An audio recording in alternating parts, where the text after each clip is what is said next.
Okay, so now that you've recorded your first or your next audio information product, the next step is to get it online. So a lot of people like to have CD products. What I'm going to recommend is that now that you have the audio recorded, put it online and either sell it or give it away. But don't give it away without capturing people's information. So this is sort of what people call opt-in bait, pink spoon, ethical bribe, whatever you call it, whatever your mentors call it. You can use this to actually capture, leads, capture qualified and interested buyers' information, and then you can follow up with them later. And even if they didn't pay anything to get access to it at first, they get a teaser of your services, and you can follow up with them in the future to convert them into a paying customer. What I recommend doing is taking the audio off of whatever service you recorded, whether it was Audio Acrobat, handsfreeteleseminars.com, or one of the free services, and you're going to want to make sure it's an MP3 format. So some of these services actually do provide an MP3 format audio. I just recommend making sure it's not extremely large. If you're working with a WAV file or a file that's extremely large, what you can do is you can go to the website zamzar.com. That's ZAMZAR.com, and it's a file conversion site. So that's one option. Another option is if you need to clean up your audio at all, is you can use the free audio editing software called Audacity, and it's available for Mac and PC. Now, if you're really, really technophobic, if you don't want to mess with that too much, and you do need work done on your audio, then you can let us know at northbankaudio.com. Usually cleaning something up like just for a simple information product is very, very, very affordable and well worth it if there's something that you really need removed or if you need that quality cleaned up. But remember, like I said, even though we do provide those services, I think a lot of the times they're unnecessary because it doesn't need to be 100% perfect.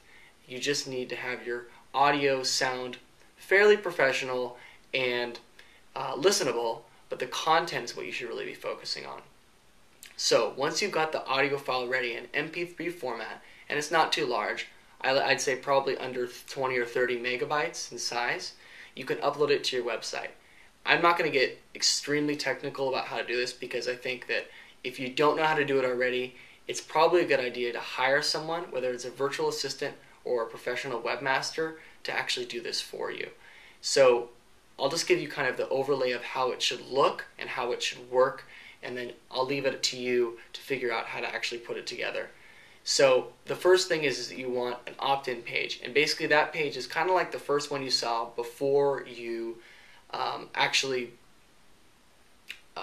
got these videos. Okay, so this is for a free product.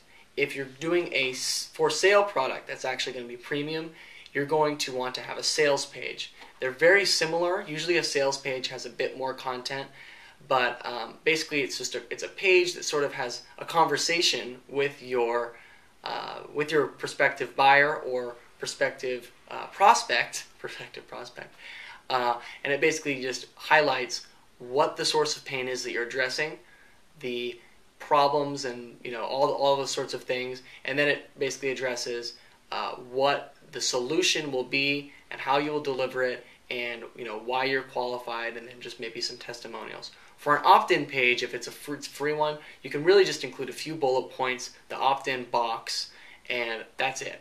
You really don't need a lot, and sometimes it's more effective to have it really short. There's a lot of good examples out there, and I'm sure you'll have no trouble finding them if you just go into social media sites and click around to some of what the marketers are doing on there.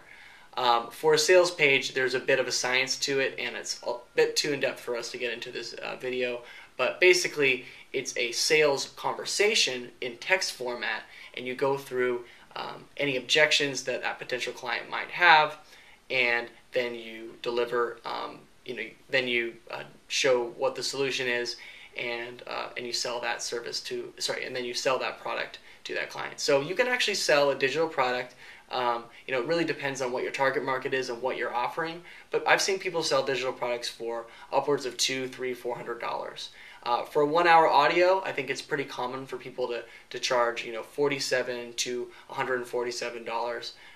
But by all means, it really depends on what who your target market is, what you're offering, and how you position it. So once you've created that first page, you'll need some way to capture leads or to capture payment. I recommend Pay Practice Solutions. That's paypracticesolutions.com. It's a one shopping cart system. This other one's called it like Infusionsoft, which is a bit more high end, but even more functional. And there's a ton of other options. If you just want to capture people's information, there's Constant Contact, there's Aweber. I won't go too into that, but you will need a way to capture people's information. On the other side of that, basically all you'll have to do is have a page that says thank you and a link to the MP3. Now, a lot of people do something that's a bit more advanced, and they tell you to check your email and then grab the MP3 from the link in the email. This is actually preferred because then someone can't put in a fake email address to get your audio, but I'd say just do whichever is easier in the beginning, and then you can correct after you go, but make sure that you just get it up right away. So you have an opt-in page or a sales page, and then another page to actually deliver what you promised. And then once someone signs up, you want to make sure that you're following up with them in the future.